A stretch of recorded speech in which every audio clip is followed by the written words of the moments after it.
Hello, I'm Sunny. The word of today is Nǎinai. In this video, I will teach you how to pronounce it, how to write it, and how to use it.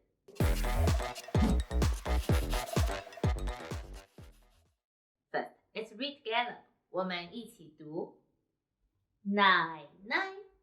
So, this one should be light and short. Nǎinai.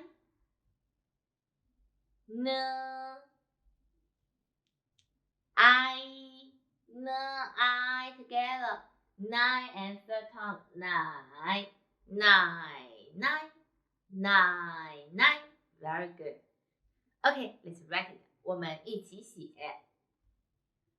撇点，撇，横折钩，撇，奶。Nǎinai means grandmother. It means father's mother.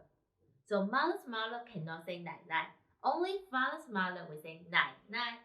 She's my grandmother. 她是我的奶奶。It means she's my daddy's mother. Okay, this is all about Nǎinai. If you liked this video, please like and share to your friends. Thanks for watching. See you next time. Bye